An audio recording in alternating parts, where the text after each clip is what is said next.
Bonjour à tous. Le chef de l'État, Alassane Ouattara, est depuis jeudi dernier dans le nord du pays. Le président de la République, Alassane Ouattara, a multiplié les rencontres avec les cadres de la région du Poro et du Tchologo et procédé à l'inauguration de plusieurs projets de développement. Pour ce dimanche, le président de la République, Alassane Ouattara, aura une rencontre avec les cadres, chefs traditionnels et guides religieux des régions du Kabadougou et du Folon.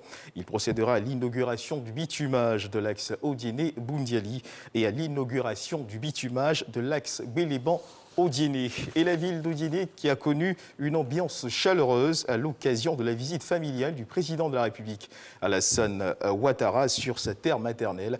C'était la ferveur et l'allégresse dans la ville. La mobilisation était au rendez-vous et tout Odiéné est sorti pour réserver un accueil chaleureux au président de la République, nous dit Abou Sanogo.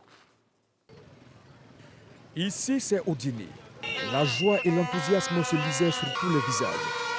C'était partout l'ambiance. Odiéné a refait sa toilette pour recevoir son digne fils. Son fils protège le président de la République, Alassane Ouattara. Une visite que tous attendaient, afin de lui témoigner toute leur affection. Nous attendons notre fils, Alassane Ouattara, qui vient chercher la bénédiction des pères, des mères. Il a toutes nos bénédictions. On attend le grand Bambatché de la Côte d'Ivoire, Alassane Ouattara. On veut notre fils aujourd'hui, on veut notre fils demain. On va faire un coup KO. Que les femmes d'Odiéné ont donné de la voix pour exprimer leur joie de recevoir leur fils.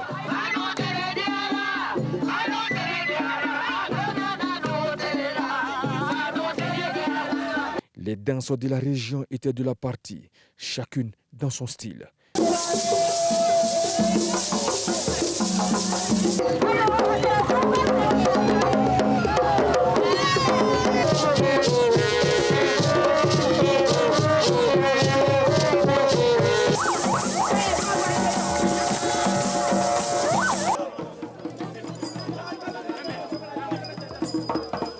L'axe menant à l'aéroport d'Odiéné était bondé de monde. Les jeunes qui ont fait nombreux de déplacements se sont fait entendre.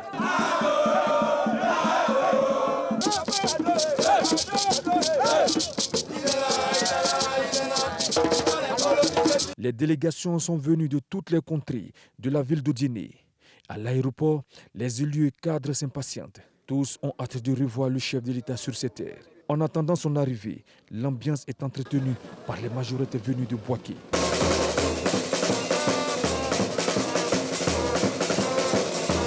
Peu avant 18 h, le président de la République met pied à terre.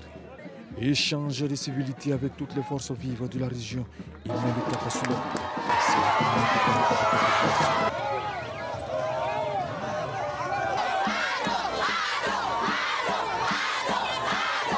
Les populations ont tenu à l'accompagner jusqu'à sa résidence.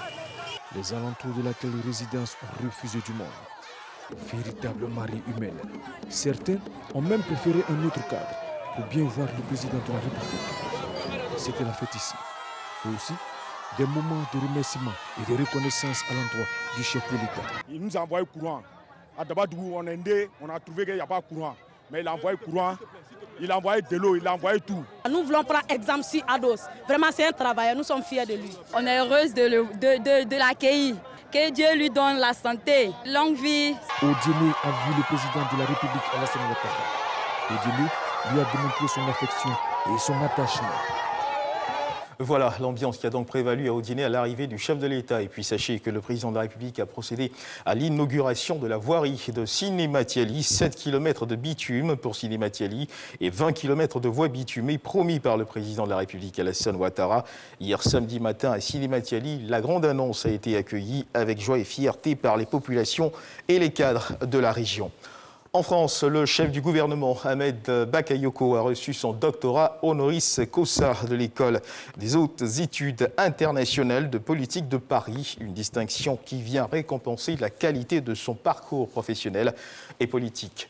Dans l'actualité internationale, au Mali, le président de la République du Ghana, Nana Akufo-Addo, président en exercice de la CEDEAO, est attendu ce jeudi 11 octobre à Bamako. Le chef de l'État ghanéen vient faire le point de la transition politique, évoquer également les prochaines étapes pour que les échéances électorales soient respectées. Le Mali retrouve ainsi sa place au sein de la CEDEAO plusieurs semaines après avoir été suspendu et mis sous embargo. Au Nigeria, sachez également que les manifestations contre les violences policières s'intensifient depuis une semaine. Les réseaux sociaux du pays sont mobilisés par un hashtag qui demande que cessent ces violences attribuées à l'unité spéciale de répression des vols et braquages. Hier samedi, de nouvelles manifestations ont eu lieu à Lagos et Abuja, mais aussi dans d'autres provinces du pays. Et puis, sachez que dans le cadre du Dimanche Magazine de ce jour, nous recevrons le directeur général du Millennium Challenge Accounts Côte d'Ivoire, Florence Rajan. Avec elle, nous parlerons de cet appel à partenaires lancé par cet organisme pour la construction de 4 centres d'apprentissage technique et professionnel. Fin de ce flash d'information. Rendez-vous à 13h pour le journal.